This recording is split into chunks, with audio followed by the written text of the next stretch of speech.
ஓம் முருகா போற்றி. ஓம் சரவண பவ. என் அன்பு குழந்தையே, நான் உனக்கு ஒரு பரீட்சை வைக்கப் போகின்றேன். அந்த பரீட்சையில் நீ தேர்ச்சி பெற்றுதான் ஆக வேண்டும். தேர்ச்சி பெற்றால்தான் நான் கொடுப்பதை உன்னால் முழுமையாக அனுபவிக்க முடியும். இந்த முருகனின் வாக்கு நிச்சயம் உனக்கு பலிக்கும். தேர்ச்சி பெறுவாயா? வாழ்வில் உனக்கு என்ன இல்லை? எல்லாம் இருக்கின்றதே.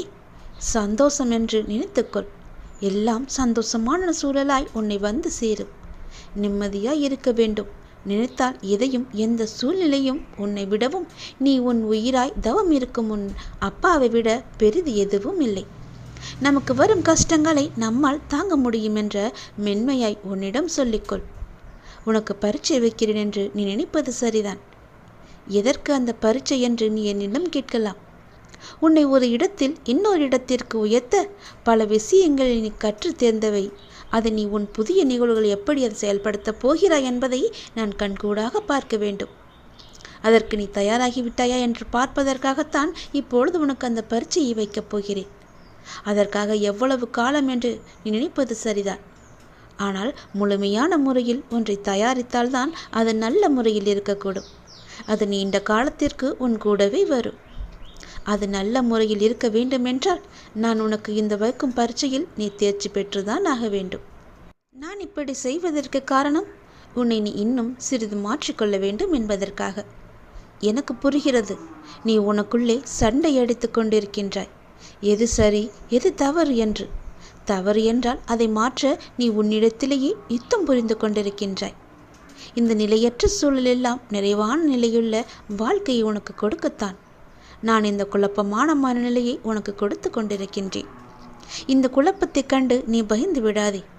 எதிர்காலம் எப்படி இருக்குமோ என்று பயத்தில் நீ இருந்து விடாதே. எல்லாமே மாறப்போகிறது. எல்லாமே மாறப்போகிறது. உன்னுடைய கஷ்டங்கள் எல்லாமே மாறப்போகிறது. உன்னுடைய துன்பமான வாழ்க்கை எல்லாமே மாறப்போகிறது. உன் குழப்பமான மனநிலை எல்லாம் மாறப்போகிறது. விரைவாகவே மாறும். உனக்கான அழகிய வாழ்க்கை உன்னை தேடி வந்து கொண்டிருக்கின்றது. என் கரம் கொண்டு அதை நான் உனக்கு கொடுக்கப் போகிறேன். அதில் எல்லா செல்வ வளங்களும் நிறைந்திருக்கும்படி நான் உனக்கு தரப்போகிறேன். நல்ல பெயரும் நல்ல குணமும் பெற்ற என் குழந்தை மென்மேலும் வளர்ந்து சிறப்புடன் வாழப்போகிறது. நிம்மதியான மகிழ்ச்சியான வாழ்க்கை அங்கு இருக்கப் போகிறது. நிலைத்து நிற்கும் உன் செல்வ வளங்களை எல்லாம் பெற்று சீரும் சிறப்புமாக நீ வாழப்போகின்றாய். நான் உனக்கு கொடுக்கும் இந்த அழகிய வாழ்க்கை நான் ஆசீர்வதித்து கொடுத்தது. அப்படி அந்த வாழ்க்கையை நீ வாழ வேண்டும் என்றால் இப்போது நான் வைத்திருக்கும் பரீட்சையில் நீ தேர்ச்சி பெற்றுதான் ஆக வேண்டும். எல்லாவற்றையும் கொடுத்து இப்படி என்னை ஒரு குக்கியில் இழுத்து விட்டாயே சாயப்பா என்று நினைக்கலாம். உனக்கு ஏற்கனவே சொன்னது போலத்தான். நீ இன்னும் பக்குவப்பட வேண்டியிருக்கிறது. நீ இன்னும் உன்னை மாற்றிக்கொள்ள வேண்டியிருக்கின்றது. அதற்கான சிறு வழிதான் இது. நிச்சயம் உன் வாழ்க்கை அழகாக மாறும். இதில் மட்டும் தேர்ச்சி பெற்றுவிடு. நான் பார்த்துக்கொள்கிறேன். உன்னுடைய பல நாள் பிரச்சனைக்கு ஒரு தீர்வு கேட்டாய் அல்லவா? அதற்கான சிறிய எளிய பரிகாரத்தை நான் உனக்கு இப்போது சொல்லப் போகிறேன். அந்த எளிய பரிகாரமானது உன் வீட்டில் நீ தினமும் செய்ய வேண்டும். அப்படி செய்வதால் உன்னுடைய எல்லா பிரச்சனையும் தீர்வது கண்டிப்பாக நடக்கும். இது என் மேல் சத்தியம். நான் சொல்வது போலவே நீ செய்வதுதான் உனக்கு நல்லது. நீ செய்யும் ஒவ்வொரு காரியத்திலும் என்ன செய்து கொண்டிருக்கின்றோம், எதற்காக செய்து கொண்டிருக்கின்றோம் என்று செய்வதை தெளிவுடன் செய். அதுதான் உனக்கு நல்லது.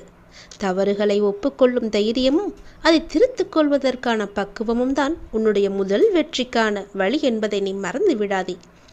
மனதை அமைதியாக்கி கண்ணை மூடி உன் வாழ்க்கையை நினைத்துப்பார். சிறிது நேரம் அதற்காக ஒதுக்கு. இங்கு யாருக்கும் யாரும் யாதுமே நிரந்தரமில்லை. அதை நீ மறந்து விடாதே. ஒரு நாள் எல்லாமே வெற்றிடமாகத்தான் இருக்கப் போகிறது. அப்படி இருக்கையில் ஏன் நீ இதற்கு போய் உன் மனதை போட்டு குழப்பிக் கொண்டிருக்கின்றாய்? ஏன் எந்த நேரமும் அது கிடைக்கவில்லையே, இது எனக்கு நடக்கவில்லையே என்று புலம்பி தவித்து கொண்டிருக்கின்றாய்? உனக்கு எது வேண்டுமோ, எந்த லட்சியத்தை நீ அடைய நினைக்கின்றாயோ அதை மனதில் கொண்டு செயல்படு. தினமும் விளக்கேற்றி, அதிகாலையில் விளக்கேற்றி உனக்கு வேண்டியதை அந்த இறைவனிடம் சொல். நிச்சயம் அதற்கான பலன் கண்டிப்பாகவே உன் கைகூடி வரும். ஒரு நாள் கண்டிப்பாக அது உன்னை வந்து சேரும். அதுவரை எதற்கும் மனதில் கஷ்டப்பட்டு கொண்டே இருக்காதே. சொல்வது உனக்கு புரிகிறதா? கனத்தில் எப்பொழுதும் கஷ்டத்தை வைத்துக்கொண்டு குழப்பிக்கொண்டு கிடைக்குமா கிடைக்காதா, இது நடக்குமா நடக்காதா என்று மனதை அலைகழிக்காதே. உன்னுடைய மனதை எப்பொழுதும் தெய்வீக சூழலில் வைத்துக்கொள், மகிழ்ச்சியான சூழலில் வைத்துக்கொள். நிச்சயம் உனக்கான பதில் அந்த இறைவனிடமிருந்து உனக்கு கண்டிப்பாக கிடைக்கும். இருப்பதை கொண்டு அதுவரை இருப்பதை கொண்டு சந்தோஷமாக வாழ்வதற்கு என்னென்ன தேவையோ அதையெல்லாம் நீ செய். உன் வாழ்க்கை நிச்சயம் சந்தோஷ மலையில் நனையும். உனது எண்ணங்களை ஒரு நிலைப்படுத்தி நம்பிக்கையோடு உன் கடமையை செய். நிச்சயம் நீ எதிர்பார்த்த அளவுக்கு மேலே அதற்கான பலன் உனக்கு கிடைக்கும். உன்னுடைய விருப்பங்கள் எதுவாக இருந்தாலுமே சரி, அது நிச்சயம் நிறைவேறும். அதற்கான காலகட்டம்தான் அதிகாலை பொழுது. அந்த பிரம்ம முகூர்த்த நேரத்திலேயே உன்னுடைய விளக்கை ஏற்றி உன் வீட்டில் தீபங்களை ஏற்றி உன்னுடைய வேண்டுதல்களை எல்லாம் இறைவனிடம் சொல். நிச்சயம் அதற்கான பலன் உன்னை கண்டிப்பாக வந்து சேரும். விரைவாகவே வரும். அந்த காலம் வெகு தூரத்தில் கிடையாது, சீக்கிரமாகவே வரும். நீ உன்னுடைய ஆற்றலையும் திறமையையும் வளர்த்து கொண்டால் இந்த உலகம் நிச்சயம் உன்னை தேடி வரும். கலங்காதே. உன்னுடைய கவலைகளை, துக்கங்களை, அவமானங்களை, தோல்விகளை முழுவதுமாகவே துடை தெரிந்துவிடு. நமக்கு நிம்மதியையும் சந்தோஷத்தையும் கௌரவத்தையும் தந்தருள்பவர் அந்த இறைவன்தானே. ஒரு நாள் ஒரு முறையாவது இறைவனை கூப்பிடு. என்னை அன்போடு கூப்பிடு. ஒரு முறையாவது அப்பா என்று கூப்பிடு. மனம் முருகி அப்பாவை கூப்பிடு. உங்கள் வாழ்வில் நல்லது நடந்து கொண்டே இருக்கும் எப்பொழுதும். நீ இதை தொடர்ந்து செய்து வந்தால் அதற்கான பலனை நீ கூடிய விரைவாகவே காண்பாய். இது என் மீது சத்தியம் என்று சொல்கிறேன் அல்லவா? அது எப்படி உனக்கு நடக்காமல் போகும்? என் மீது நம்பிக்கை கொண்டு திடமான மனதோடு இந்த பரிகாரத்தை நீ செய்து கொண்டே வா. உன் வாழ்வில் நல்லது நடந்து கொண்டே இருக்கும் எப்போதுமே. என்னுடைய லீலைகளை உன் வாழ்வில் நீ காணப்போகின்றாய். இதுவரை நடந்த லீலைகளால் உன் வாழ்வில் எத்தனை எத்தனை மாற்றங்கள் எல்லாம் நிகழ்ந்து வந்தன என்று தெரியுமா உனக்கு? நான் சொல்லவா? அதில் எத்தனை உண்மைகள் இருக்கிறது என்று நீயே எனக்கு சொல். நாளை என்ன நடக்குமோ என்ற பயம் உனக்கு வேண்டாம். நான் உனக்கு துணையாக இருக்கின்றேன். எப்பொழுதும் என் நாமத்தை சொல்லும் உனக்கு எந்த பயமும் இனி இருக்காது. உன்னுடைய நல்ல மனதுக்கு ஒரு நல்ல விஷயம் கண்டிப்பாக நடக்கப் போகின்றது. நீ என் மேல் கொண்ட பக்திக்கும் நம்பிக்கைக்கும் பலனாக உன் வாழ்வில் ஒரு நல்ல விஷயம் நடக்கப் போகின்றது. கடந்த 2 மாதமாக பின்தங்கியிருந்த உன் வாழ்க்கை இப்போது முன்னேற்றம் பெறப்போகின்றது. உன்னுடைய காத்திருப்புக்கும் பொறுமைக்கும் நம்பிக்கைக்கும் கைமேல் உனக்கு பலன் கிடைக்கப் போகின்றது. இன்றிலிருந்து சரியாக எண்ணிக்கொள்.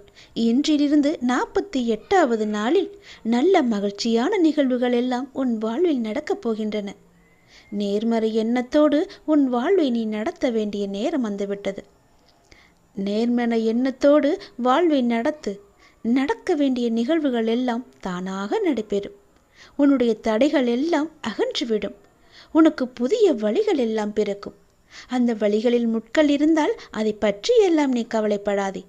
அந்த முட்களை களைய நானே உனக்கு முன்பாக சென்று கொண்டிருப்பேன். நீ செல்லும் பாதை தெளிவாகும். பயப்படாமல் செல். வாழ்க்கையை பற்றி பயப்படாதே. உன் வாழ்க்கையில் இப்படியாகி விடுமோ, அது நடந்து விடுமோ, இது இப்படி நடந்து விடுமோ என்ற பயமெல்லாம் இனி உனக்கு தேவையே இல்லை. வாழ்வில் கஷ்டம், தோல்வி, நெருக்கடி, அவமானம், நம்பிக்கை துரோகம் என அனைத்துமே வாழ்வில் இப்படி சந்தித்து கொண்டு இருக்கின்றேனே. என் வழிகளை பார்த்து கொண்டுதானே இருக்கிறார். என் வழிகளுக்கான ஒரு நல்ல மருந்தை என் அப்பா எனக்கு கொடுக்க மாட்டாரா என்ற உன்னுடைய ஆதங்கம் எனக்கு புரிகின்றது. உன் வழி எப்படி என்பது எனக்கு தெரியும். எவ்வளவு அதிகமானது என்பதும் எனக்கு தெரியும். சூழ்நிலை மோசமாகத்தான் போகிறது. மாறும், நிச்சயம் மாறும். உன் முன்னேற்றம் உனக்கு கிடைத்த மாதிரியே, நினைத்த மாதிரியே இருக்கப் போகின்றது. நீ நினைத்த இடத்திலெல்லாம் அதற்கு எதிர்மாறாகத்தான் நடக்கிறது என்று உன்னுடைய மனக்குமுறல் உன் மனதில் இருக்கிறது எனக்கு புரிகிறது. இந்த இக்கட்டான சூழ்நிலையை உனக்கு கொடுத்துள்ளேன் என்றால் உன்னை கஷ்டப்படுத்துவதற்கல்ல. சூழ்நிலைகள் வாழ்வில் யாராலும் மாற்றப்படும். எதுவுமே இங்கு நிரந்தரமில்லை. இன்றைய கஷ்டம் நாளை இன்பமாக மாறும். இந்த உலகியல் வாழ்க்கையில் உள்ள அடிப்படையான உண்மையை உனக்கு புரிய வைக்கவே இந்த லீலையை நான் நிகழ்த்தி கொண்டிருக்கின்றேன். இந்த லீலை என்று நீங்கள் சொல்கிறீர்களே, ஆனால் எனக்கு வழி மட்டுமே எனக்கு இருக்கிறது என்பது உன்னுடைய கேள்வி. ஆனால் ஒன்றை நீ கவனித்தாயா? உன்னுள் உனக்கு ஏற்பட்ட மாற்றம் என்ன என்பதை நீ அறிந்தாயா? முதலில் சிறு பிள்ளையாக இருந்தாய். சிறு பிள்ளையாய் கஷ்டம், தோல்வி என்றால் என்ன கூட என்று தெரியாத நிலையில் இருந்தாய். சந்தோஷம்தான் வாழ்க்கையின் முகம் என்று இருந்தாய். ஆனால் பிறகு உன் வாழ்க்கை மெல்ல மெல்ல பக்குவ நிலை வந்தாக வேண்டும் என்ற நிலையில் வாழ்க்கைக்கான அனுபவம் இல்லாமல் நீ இருந்தாய். கஷ்டம் மெல்ல உன் வாழ்க்கைக்குள் வந்தது. முதலில் அதை சமாளிக்க நீ தடுமாறினாய். பிறகு ஒவ்வொரு கஷ்டத்திலும் தோல்வியிலும் நிறைய தவறுகளையும் அனுபவங்களையும் நீ கற்றுக்கொண்டாய். அடுத்தடுத்து கஷ்டம் என அடுத்து வந்தபோது உன் மன வலிமை, நம்பிக்கை, வைராக்கியம், பொறுமை வளர்த்து கொண்டே வந்ததும் வாழ்க்கையில் உண்மை உருவத்தை நீ புரிந்து கொள்ள ஆரம்பித்தாய். பிறகு சூழ்நிலைகளை எல்லாவற்றையுமே நீ சகித்து கொள்ள ஆரம்பித்தாய். சகித்து கொண்டு வாழ்க்கையை ஏற்க பழகினாய். உன் சூழ்நிலை எந்த ஒரு சூழ்நிலை வந்தாலும் மனம் தளராது அதை உனக்கு ஏற்றவாறு நேர்மறையாய் மாற்ற நீ முயற்சிக்க ஆரம்பித்தாய். இப்படி உன்னை சிறு சிறு படிகளாக உன் சின்ன பிள்ளைக்கு நடக்க பழக்க கொடுப்பது போல வாழ்க்கையில் பயணிக்க கற்றுக் கொடுத்து வருகின்றேன் நான். அதை நீ உணர்ந்தாயா? நம்முடைய அப்பா நமக்கு நல்லதுதான் செய்வார், என்ன நடந்தாலும் அவர் நம்முடன் இருப்பார் என மிக பெரிய பொறுப்பை நீ எனக்கு கொடுத்திருக்கின்றாய். அதை நீ மறந்து விட்டாயா? முதல் நாள் என்னை பார்க்க வந்த போதே உன்னுடைய பொறுப்பு எல்லாவற்றையும் தான் நான் உன்னிடமிருந்து வாங்கி கொண்டேனே. அதை நீ மறந்து விட்டாய் என்று நினைக்கின்றேன். அப்படி இருக்கையில் உன்னை எப்படி தனித்து தவிக்க விடுவேன் நான்? உன் கண்ணிற்கு வெகுமதிகள் எப்படி கொடுக்காமல் இருப்பேன் நான்? இந்த இக்கட்டான சூழ்நிலைகள் எல்லாம் நம்மை பக்குவம் அடைவதற்கும் நம்மிடம் உள்ள எதிர்மறையை மாற்றி அமைப்பதற்கும் தான் என்பதை நீ புரிந்து கொண்டாய் அல்லவா? உன் வாழ்வில் இனிமேல் அழகான மலர்களும் வண்ணங்களும் தோன்றப் போகின்றது. உன் பெற்றோர் என்னுடைய பொறுப்பு. அவர்களது பிரச்சனை விரைவாகவே சரி செய்ய அதற்கான வழிகளை நான் அமைத்து கொடுக்கின்றேன். அவர்களின் ஆசீர்வாதங்களுடன் நிம்மதியாக வாழ்வார்கள். நீ என் உயிர் பிள்ளை, நான் உன்னுடைய அப்பா. உலகமே என் பிள்ளையான நீதான் என்று நான் இருக்கின்றேன். உன்னுடன் நான் எப்போதும் இருப்பேன். எல்லா சூழ்நிலைகளிலும் இருப்பேன். உன் முயற்சியில் என்னுடைய பங்கு நிச்சயம் இருக்கும். நல்லது நடக்கும். உனக்கு இந்த முருகனின் வாக்கை சொல்வதற்காக நான் வந்திருக்கிறேன். நீ அறிந்தோ அறியாமலோ யாரிடமாவது கடும் சொற்களை பேசியிருப்பாய் என்று என் மனதிற்கு படுகிறது. அதனால் உன் மனதார ஒரே ஒரு முறை மன்னிப்பு கேட்டுவிடு. நீ மென்மேலும் வளர்ந்து வளர்ச்சியடையப் போகின்றாய். யார் யாரெல்லாம் உன்னை வெறுத்தார்களோ, யார் யாரெல்லாம் உன்னை உதாசீனப்படுத்தினார்களோ, யார் யாரெல்லாம் உன் நம்பிக்கையை கெடுத்தார்களோ அவர்களை பற்றி இனி ஏதும் கவலைப்படாமல் நீ இரு. நான் இருக்கின்றேன். உனக்கு கோபம் வேண்டவே வேண்டாம். தினம் தினம் நீ வழிபடும் என்னையே திருடன், பைத்தியக்காரன், பிச்சைக்காரன், வழிபோக்கன் என்று பலரும் சொல்லவில்லையா? அதற்கு நான் பொறுமையாக இல்லையா? எனக்கும் கோபம் வரும் தானே. ஆனால் என் கோபத்தை அடக்கி கொண்டு நான் பொறுமையாக இல்லையா? நீயும் காத்திரு. உனக்கு வரும் அனைத்தையும் நான் ஏற்றுக்கொள்கிறேன். என் அனுமதி இல்லாமல் எதுவும் உனக்கு நடக்கப் போவது கிடையாது. எவரும் எதையும் நாட முடியாது. உன்னை தேடி யாராலும் வர முடியாது. கவலைப்படாதே. உன்னை தூற்றியவர்களெல்லாம் உன்னை போற்றும் காலத்தை நான் உருவாக்கி தருகிறேன். கலங்காதே. அனைத்துமே பொடி பொடியாக போகின்றது. கண்களை மூடிக்கொள்ளாதே. கண்ணை திறந்து பார். உன் முன்னால் நான் இருப்பது உனக்கு தெரியும். உன்னை சுற்றி பார். உன் சுற்றுப்புறம் எல்லாமே நான் இருப்பது உன் கண்ணுக்கு தெரியும். என் நாமத்தை உச்சரிக்கும் உன் மனம் தெளிவாக போகின்றது. இழந்ததையெல்லாம் நீ மீண்டும் பெறப்போகின்றாய். உன்னை நாடி எல்லோரும் வரும் நேரம் இது. பிரிந்தவரெல்லாம் சேரும் நேரம். காத்திரு. உனது கைகள் பல பேருக்கு உதவும் கரமாக மாறப்போகின்றது. பல பேர் உன் உதவி தேடி உன்னை நாடி வரப்போகும் நேரம் இது. என்னுடைய பக்தனுக்கு எந்த குறையும் வராமல் பார்த்து கொள்ள நான் இருக்கின்றேன். என் பக்தனுக்கு எந்த தேவைக்கும் எதுவும் பிரச்சனை இல்லாமல் நான் பார்த்து கொள்கிறேன். உன் தேவையை நிறைவேற்றும் பொறுப்பை நான் எடுத்துக்கொள்கிறேன். உன் குறைகள் அனைத்துமே தீர்ப்பதற்கு நான் உன் கூடவே இருக்கப் போகின்றேன். உனக்கும் எனக்கும் இடையே உள்ள பந்தம் நிரந்தரமாக இருக்க வேண்டுமானால் நீங்கள் என்னை பரிபூரணமாக நம்புங்கள். வேறு மார்க்கமே இல்லை. இந்த ஒளிவு மறைவு விளையாட்டுக்கள் எல்லாம் என்னிடம் வேண்டாம். ஒரு முறைதான் நான் உன்னிடம் சொல்வேன்.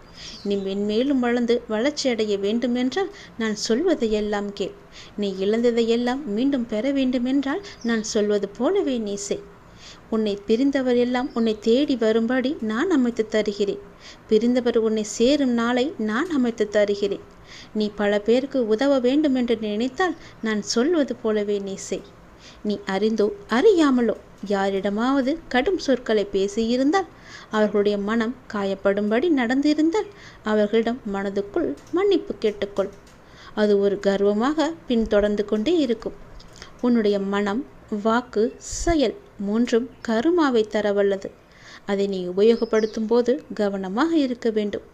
என்னை வந்து அடைந்த பிறகு உன் வினைகளை குறைவதற்கே உன்னை வழி நடத்துகின்றேன் நான். உன் வினைகளை சேர்த்து கொள்ளாதே. நீ மாயை என்ற வலையில் சிக்கிக்கொண்டு உன் கர்ம வினைகளை நீயே சேர்த்து கொள்ளாதே. நீ வினைகளை குறைத்து கொண்டு வா. நீ இழந்தவற்றில் நியாயமாக உன்னிடம் வந்து சேர வேண்டிய அனைத்தையுமே நான் உன்னிடம் வந்து சேர்த்து விடுகிறேன். நீ அறியாமல் செய்தோ அறிந்து செய்தோ தவறுக்கு மன்னிப்பு கேள். மானசீகமாக உன் மனதார நீ மன்னிப்பு கேள். யாரிடமாவது கடும் கோபத்தில் நீ பேசியிருந்தால் அவர்களுக்காக உன் மனதிலேயே நீ மன்னிப்பு கேள். அவர்களிடம் வேண்டாம், இறைவனிடம் நீ கேள். அந்த மன்னிப்பிற்கு பல பலன்கள் அதிகம் உண்டு. நிச்சயம் உன் வாழ்வில் மென்மேலும் நீ வளர்ந்து நன்றாக இருக்கப் போகிறாய். நீ இழந்தது எதுவாக இருந்தாலும் அது வேறொரு வடிவில் நான் உனக்கு தருகிறேன். இந்த முருகனின் வாக்கு நிச்சயம் பலிக்கும். ஓம் சரவண பவ என்று ஒரே ஒரு முறை உச்சரித்துப்பார். முருகன், நான் வருவேன் உனக்காக. நீ என்னை காண வருவதற்கான முதல் ஏற்பாடுகளை எல்லாம் செய்துவிடு. ஏனென்றால் உன் துன்பங்கள் எல்லாம் முடிந்துவிட்டது. உன் கர்மாக்கள் எல்லாம் முடிந்துவிட்டது. உன் பொறுமைக்கான பலன் கிடைக்கப் போகின்றது. திருச்செந்தூர் வந்து என்னை சந்திக்க நீ முதல் அடியை இன்று நீ எடுத்து வை. அதற்கான ஏற்பாடுகளை எல்லாம் செய். நான் பார்த்து கொள்கிறேன். விரைவில் என்னை வந்து நீ பார்க்க வேண்டும். நான் உன்னை சந்திக்க ஆசைப்படுகிறேன். என்னுடைய ஆசையை நிறைவேற்றுவா என்ற நம்பிக்கையில் நான் உனக்காக காத்திருக்கின்றேன். உன்னோடு நான் மனமிட்டு பேச வேண்டும். என்னிடம் பேச நீ தயாராக இருந்தால் இப்போது என் ஆலயத்தை நோக்கி வருவதற்கான ஏற்பாடுகளை எல்லாம் நீ செய். ஒவ்வொரு முறையும் நான் உன்னிடம் வருகின்றேன். ஆனால் இந்த முறை நீ என்னிடம் வர வேண்டுமென்று நான் ஆசைப்படுகிறேன். தயவு செய்து நீ என்னை வந்து சந்தித்து விட்டு போ. நான் உன்னிடம் மனமிட்டு பேச வேண்டும். உன்னை பற்றிய நிறைய செய்திகளை என் மனதிற்குள் போட்டு புதைத்து வைத்திருக்கின்றேன். மிக மகிழ்ச்சியான செய்திகளையெல்லாம் உன்னிடம் சொல்வதற்காக காத்து கொண்டிருக்கின்றேன். உன் வாழ்க்கை இதுவரை எப்படி இருந்ததோ இனி அப்படி இருக்காது. உன் வாழ்க்கை இனி நன்றாகவே இருக்கப் போகிறது. ஏற்றம் பெறப்போகிறது. அடிமேல் அடியாயிருந்த துன்பங்கள் எல்லாம் மாறி நீ எடுத்து வைக்கும் ஒவ்வொரு அடியும் மகிழ்ச்சியான ஒன்றிற்கு வழிகாட்டப் போகிறது. ஏனென்றால் இன்னும் உன் வாழ்வில் எல்லாம் நல்லதே நடக்கப் போகின்றது. ஏன் வாழ்கின்றோம், இந்த வாழ்க்கையே வேண்டாம் என்று எதிர்மறை எண்ணங்களோடு நீ முடிவெடுத்து விட்டாய். அந்த வாழ்க்கை புத்தகத்தில் பல சுவாரஸ்யமான பக்கங்களை நான் பின்னால் வைத்திருக்கின்றேன். அதை நீ பார்க்க மறந்து விட்டாய். இன்னும் நீ அந்த பக்கத்தை திருப்பி பார்க்கவே இல்லை. கொஞ்சம் காலம்தான் இருக்கிறது. அதற்குள் நீ பொறுமை இழந்து விட்டால் நான் என்ன செய்வது? பல மகிழ்ச்சியான தருணங்களை அதில் வைத்திருக்கின்றேனே. கொஞ்சம் பொறுமை காத்து கொள்ள மாட்டாயா? இப்போது என் ஆலயத்துக்கு வருவதற்கான முதல் ஏற்பாடுகளை செய். பிறகு எல்லாவற்றையும் கொஞ்சம் கொஞ்சமாக நான் உனக்கு புரிய வைக்கின்றேன். உனக்கு எதை எப்போது தர வேண்டுமென்று நான் ஏற்கனவே தீர்மானித்து விட்டேன். அது நிச்சயம் உன் கைக்கு கிடைக்கும். கிடைக்காமல் போன ஒன்றுக்காக இனி நீ வருந்தாதே. அதை பற்றி நீ சிந்திக்காதே. போனது போகட்டும். இனி வரப்போவதை பார். அந்த வரப்போவது என்ற ஒன்று எப்படி இருக்கப் போகிறது என்று பார். நிச்சயம் பல மடங்கு அதிர்ஷ்டத்துடன் அது உன் கையில் வந்து சேரப்போகின்றது. நீ எதிர்பார்க்கும் நன்மைகள் எல்லாமே ஒவ்வொன்றாக நடக்கப் போகின்றது. அதில் பல துன்பங்கள் சில முடிந்து விட்டது. எந்த துன்பத்திலும் நீ என் மீது கோபமோ வருத்தமோ கொள்ளாமல் வாழ்வை புரிந்து பொறுமை காத்தாயல்லவா? அதற்கான பலன் நிச்சயம் உனக்கு கிடைக்கப் போகின்றது. உனக்கு வரும் எதிர்மறை சிந்தனைகளுக்கு நீ இடம் கொடுத்து விடாதே. அதை மட்டும் இப்போது நீ செய்தால் போதும். உனக்கான புதிய சூழல் ஆரம்பமாக போகின்றது. பல நன்மைகள் உனக்கு நடக்கப் போகின்றது. உன் வாழ்வில் இனி எல்லாமே நல்லதாகவே நடக்கப் போகின்றது. அதற்கான முதல் அச்சாணியாக நீ என்னை நோக்கி வர வேண்டும். என்னிடம் வந்து நீ பேசு. அதற்கு முன்பாக நான் உன்னிடம் பலவற்றை கூற வேண்டும். நான் சொல்வதை கொஞ்சம் காது கொடுத்து கேட்டுவிட்டு போ. உன் வாழ்வில் பல இன்னல்கள் மறைந்து துன்பங்கள் மறைந்து சந்தோஷம் இருக்கும்.